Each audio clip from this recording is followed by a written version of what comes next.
Fala galera, sejam muito bem-vindos ao canal Nubicardo. Seguinte galera, como prometido, quando batesse 1000 inscritos aqui no canal eu ia começar a fazer um pouco mais de vídeo. Eu fiquei enrolando, metendo louco, devendo, prometendo, mas finalmente batemos aí os 1000 inscritos. Inclusive eu vou começar a estar fazendo vários vídeos aí toda vez que eu fechasse um lançamento. Foi uma recomendação que a galera fez, tipo, toda vez que você jogar um jogo aí, faz um vídeo de opinião, o que você achou e tal. E eu ficava enrolando, quando eu fizer 1000 inscritos eu faço as paradas e tal. Então, chegamos aos 1000. É o seguinte, agora que batemos 1000, estamos perdendo bastante inscrito. Tipo, não sei se é a própria galera que faz pra zoar, pra meter o louco, ou se é o próprio YouTube que tira e depois volta, eu não sei. Mas não posso negar que batemos os 1000, então eu vou acabar fazendo, mesmo que de repente tenha caído de repente 1 ou 2 inscritos, que já veio acontecendo, já aconteceu 4 vezes. Batemos 1000 inscritos 4 vezes. E isso tudo em menos de 24 horas. E tipo, fica caindo e voltando, caindo e voltando. Então eu vou acabar fazendo porque a gente bateu os 1000 inscritos. Então vou fazer aqui. E é o seguinte, eu quero falar hoje do melhor jogo de gerenciamento que foi lançado neste ano, que eu pelo menos joguei, que é o Frostpunk 2. Cara, este joguinho libidinoso e mamiloso. Cara, que joguinho fenomenal. Vou contextualizar um pouquinho vocês. O Frostpunk é um jogo onde o planeta congelou, teve um grande congelamento global e você tem que sobreviver. Você é o líder de uma comunidade, no caso o primeiro jogo uma pequena comunidade, e você assume a responsabilidade de poder conduzir essa pequena comunidade à sobrevivência. Os preços, os custos, tudo são altos, e que eu digo custo é em todos os sentidos, recurso, questão moral. É legal porque você tem que fazer escolhas, e muitas vezes essas escolhas fica você se questionando o que é bom, o que não é, o que seria melhor, o que não foi. O jogo gera inúmeras consequências para você todas as vezes que você acaba fazendo uma escolha. E agora tivemos o Frostpunk 2, que é o assunto deste vídeo, onde a questão toda continua, a sobrevivência, a parada continua sendo, em teoria, a mesma que no primeiro jogo. O primeiro jogo você realmente tem que estruturar a humanidade a sobreviver, a se adaptar, a poder continuar existindo num mundo onde tudo foi devastado por uma imensa destruição de gelo cabulosa. No 2, você já está estruturado, tem tudo uma questão de que já é a continuação literalmente do primeiro jogo. Inclusive o seu personagem do primeiro jogo, que é o capitão, morre logo no início do segundo, ou seja, um novo você. E você tem que assumir a responsabilidade como dirigente, você não é mais capitão, porque o capitão é como se fosse o imperador, o soberano, mandava e desmandava em tudo e tal. Ali você é só um dirigente, um membro importante que toma a frente das decisões, mas existe um conselho, que é uma parada sensacional, a gente vai falar mais pra frente. Bom, basicamente é o seguinte, no Frostpunk 1 você tem que coletar muito recurso, adaptar seu gerador, adaptar sua comunidade, fazer suas escolhas difíceis, que sempre gera consequências, e no geral você consegue sobreviver a uma grande geada, que é uma nevasca que vem devastando tudo. No longo de 30 anos, a humanidade foi sobrevivendo, e aí começa a história do Frostpunk 2. Porém, a primeira treta é a seguinte: você está com pouco recurso de carvão. Ao passar do tempo, dos longos e longos anos, o carvão já virou uma parada escassa, praticamente não tem mais carvão, e você tem que se adaptar mais uma vez. Assim como na primeira vez você tinha um lance do carvão, você tinha que dar o seu jeito de sobreviver, agora o carvão acabou. E aí, o que você vai fazer? Você começa a fazer expedições por fora do mapa para você procurar uma fonte infinita de combustível. E aí que entra o petróleo, que é a nova fonte de combustível principal do jogo, porém não única, lembrem-se disso, mais pra frente também vamos falar sobre isso. Não é a única fonte de combustível, mas é a principal do jogo e é a que você sai em busca a primeiro momento. Com o petróleo você pode readaptar seu gerador e continuar sobrevivendo e guiando a sua cidade rumo à continuidade da existência, né? Rumo à existência finita. Bom, é finita porque somos seres humanos, mas você pode continuar existindo ali no mundo congelado. Basicamente, quando você resolve essa treta, você só vai fazendo as mesmas coisas do primeiro jogo. Você vai gerenciando a sua cidade, você vai tentando agradar a população. Você tem que controlar distritos, porque no primeiro jogo você controla pequenas cabaninhas, colocar 10 pessoas. É uma coisa muito pequenininha, coisa de tipo de 1000 e poucas pessoas, dependendo do final do jogo que você fizer. No segundo jogo já é um negócio gigante, são milhares e milhares de pessoas. Eu mesmo, quando eu terminei meu jogo agora, eu tinha mais de 20 mil pessoas distribuídas em assentamentos e em outras cidades, outros postos avançados que eu tive no decorrer do jogo. Então, assim, é uma escala muito maior. Você cria distritos, você realmente cria ali uma parada para grande quantidade de pessoas. O que é muito maneiro, você tem que atender a saúde, moradia, comida, aquecimento, que sem o aquecimento, sem o combustível, você não consegue aquecer o gerador e aquecer essa galera, começa a gerar revolta, você pode ser expulso do seu cargo, assim como no primeiro jogo. E agora eles colocaram uma parada sensacional, que é o conselho, como eu mencionei pra vocês, onde eles decidiram ao longo desses anos do Frostpunk entre o 1 e o 2 que não deveria ter um poder absoluto como o do Capitão. Deveria ter um tipo de democracia, onde um conselho faria votos onde aprovaria ou desaprovaria leis, onde seria o que não seria viável, e todo mundo votaria. E existem as facções que estão ali com cadeiras nesse conselho. E imagine que seriam partidos políticos ali onde tem que ter cada um com as suas ideias, cada um com os seus pensamentos, cada um com as suas tradições, com seus ideais. E você tem que criar leis onde vai agradar um determinado grupo e a desagradar outros. Às vezes você agrada todo mundo, muito raramente, inclusive.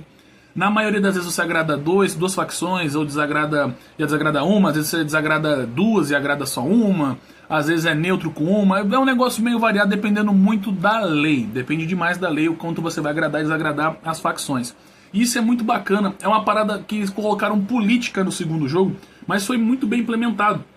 Cada um tem uma visão do mundo. Por exemplo, o pessoal mais religioso, ele se acredita mais na tradição, continua sendo, vamos dizer assim, mais conservadores em relação à tecnologia, à humanidade. Já a galera mais vida louca já quer expandir tecnologicamente, já quer trocar membro humano e colocar coisa mecanizada para poder suportar o frio, poder trabalhar. Então cada um tem os seus pensamentos. Tem a galera que explora, tem a galera que basicamente, vamos dizer assim, a grande quantidade da cidade, que são os novos londrinos, enfim. Cada um tem os seus pensamentos. Tem os mais neutros, cada um tem as suas ideias, uns mais radicais, outros não. E aí que vem essa parada do conselho. Você vai aprovando as leis e tudo vai dando certo. Basicamente, a grande geada acontece, você já tem a estrutura do seu petróleo ali funcionando, e aí começam os outros problemas, que é muito bacana, porque diferentemente do primeiro jogo, onde você tinha que sobreviver à grande nevasca, a grande bagulho veio destruindo tudo, aqui você sobrevive e de fato ela é um tanto quanto complicada, assim, porque tem aquele fator de tensão, a cidade querer te expulsar como líder, mas não é o principal problema. Existe uma página 2 depois de todo esse lance da tempestade de gelo passar, que é a própria população. Como existe um conselho e você não é o poder absoluto como no primeiro jogo, e cada um tem um pensamento, começa a dividir ideias, você tem que de repente escolher entre voltar na cidade do primeiro jogo, que é o Winterhome. Quem jogou o primeiro jogo sabe que cidade é essa. Não é a cidade que você de fato cuida na campanha principal. Existem conteúdos extras onde você pode cuidar de Winterhome, mas não é a sua cidade principal. A cidade principal é a mesma do segundo jogo, onde você evoluiu e tudo mais. Só que o Winterhome é um peso muito importante na história do Frostpunk. E você tem que escolher voltar pra lá ou simplesmente pegar tudo que sobrou e tentar evoluir o seu gerador. Eu, na minha primeira gameplay, escolhi populacionar de novo o Winterhome, recuperar a cidade. E aí entra um fator interessante, que aí começa o divisor cabuloso de água ali. Você tem um capítulo inteiro se dedicando em encontrar o Winterhome. Você tem que evoluir muito a sua equipe de expedição, senão você acaba sofrendo baixas. Diferentemente do primeiro jogo, onde você fazia exploração no mapa mundi, e dependendo do que acontecia dentro do mapa que você escolhia, você podia ser penalizado, perdendo algum sobrevivente ou não. Aqui já não, depende muito do risco da área. Então se sua tecnologia, de repente você não pesquisou com o pessoal que explora for bem avançado, bem experiente, o risco de você perder esses batedores, essa galera que vai fazer a expedição, é muito grande. Então isso é muito maneiro, você tem que conduzir muito bem a sua tecnologia, tudo ali você tem que realmente estar fazendo uma boa gestão de fato. Quando você encontra o Winterhome, eu escolhi, como eu disse para vocês, salvar a cidade. Eu descobri uma nova fonte de um recurso, né, mais uma fonte de combustível, que é o vapor. O vapor que consegue aquecer a cidade, além do carvão, que ainda você encontra pequenos depósitos de carvão espalhados pelo mapa.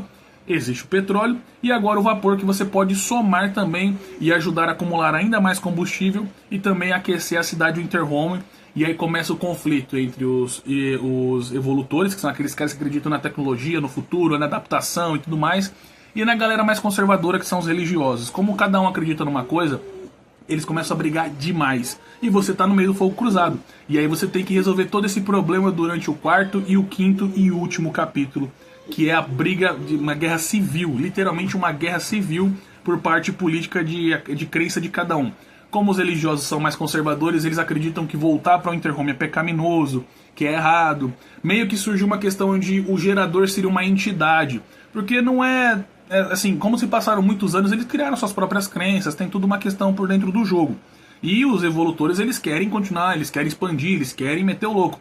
Começa muito atrito, muita briga, eles começam a se matar, começam a se arrebentar. E você tem que fazer uma escolha difícil.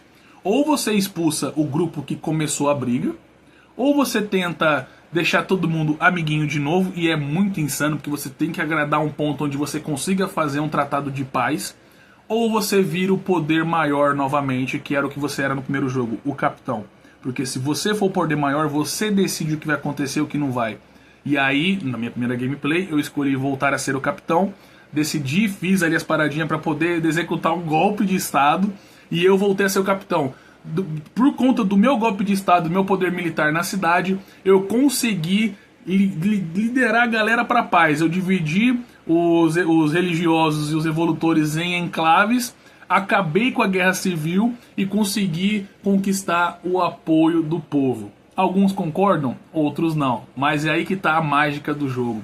Diferentemente do primeiro, que você só tem que se adaptar, você tem um contato muito maior com a galera ali, o povo mesmo. Porque o primeiro jogo, a galera só tá com medo, insatisfeita.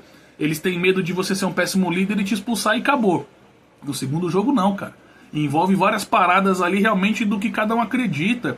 Do que você acredita como um líder intermediano. Se acredita mais uma facção em outra. Você é um cara mais neutro. Vai depender muito do que você é, do que você pensa, do que você acredita. Numa primeira gameplay principalmente. A pessoa que de repente não vai querer fazer vários sinais, vai querer jogar mais de um jeito ali moderado, mais do jeito que acha melhor mesmo. E esse lance de guerra civil e política foi muito bem implementado e é o grande monstro ali do jogo. O lance da adaptação é maneira demais, só que você não é tão precário quanto no primeiro jogo. Porque o primeiro jogo era tudo novidade de fato, a humanidade estava aprendendo a lidar com o gelo, aprendendo a se virar. No segundo jogo você tem que se adaptar porque acabou o combustível, tem todas aquelas tretas. Sim, você tem que se melhorar cada vez mais. Eu não diria adaptar, além do lance do petróleo, né, que é a única adaptação de fato que você faz, um novo combustível. Você só tem que se manter vivo. Como a população vai crescendo muito, você tem que continuar mantendo as coisas em ordem. A grande treta mesmo é você se adaptar às pessoas, às facções, aos ideais, e isso é fantástico. Você que curte um jogo de gerenciamento, velho, não deixa passar batido. Frostpunk, tanto 1 quanto 2, são absolutamente incríveis na proposta deles. O 2 tá de tirar... Mano, assim, é fantástico. De verdade, é uma experiência assim incrível, mano. O que eles evoluíram do primeiro pro segundo jogo não é brincadeira. E é muito top. E faz muito sentido a evolução que eles fizeram. Porque realmente, você passou 30 anos na história já se adaptando ao gelo, já acostumado a sobreviver. Então a treta teria que ser nova. E aí a população começa a brigar muito mais entre si por questões ideológicas e tudo mais, e com você, do que por conta do mundo afora. O mundo afora é uma questão que é muito importante no primeiro jogo. No segundo ela também é, mas não é só ela. E é isso que é muito maneiro. O negócio é fantástico. Você que curte um jogo de estratégia, gerenciamento e punitivo, porque o bicho é zica. Toda escolha que você fazer, você vai se arrepender, nem que seja pelo menos por alguma coisinha, mesmo que seja a melhor. No fundo, sempre vai ter uma treta pra você resolver lá pra frente. Eu recomendo vocês darem uma olhada no Frostpunk, tanto 1 quanto 2, que tá incrível, fantástico mesmo.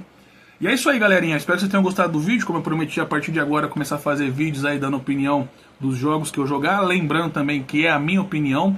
Eu tô com algumas outras ideias também pro decorrer do canal, além desse tipo de vídeo mais hype, opinião e tudo mais, que é envolvido o lance dos jogos, um negócio mais bem trabalhado, mas com o tempo a gente vai fazendo, vamos conversando sobre isso, beleza? Muito obrigado a todos aí, agradeço a todo mundo que assistiu o vídeo até aqui, recomendo que você veja o vídeo de agradecimento aqui de mil inscritos no canal. Eu passei umas novidades lá, umas paradinhas interessantes, e que você que viu o vídeo, e você que não sabe também, eu tô com novos projetos, galerinha, o link vai estar aparecendo tudo aqui pra vocês aqui na tela. Se não tiver, vai estar todos os links de todos os meus projetos e canais na descrição. Eu tô com várias ideias aí, agora eu vou realmente botar pra arregaçar aqui no YouTube. Eu sei que eu já falei isso 1 milhão de vezes, mas agora verdadeiramente, sinceramente, depois de todo o apoio da galera, eu vou pra cima mesmo, vou tentar uma parada diferente. Tô com todos os links na descrição, convido vocês a conhecerem meus outros canais também, além desse daqui. E é nóis! Muito obrigado a todos aí pela atenção, pela força, pelo carinho. Um grande abraço, tamo junto, uma boa jogatina e boa sorte na sobrevivência do congelamento e das tretas entre facções que vai rolar na sua cidade. Grande abraço, valeu, tamo junto, falou, fui!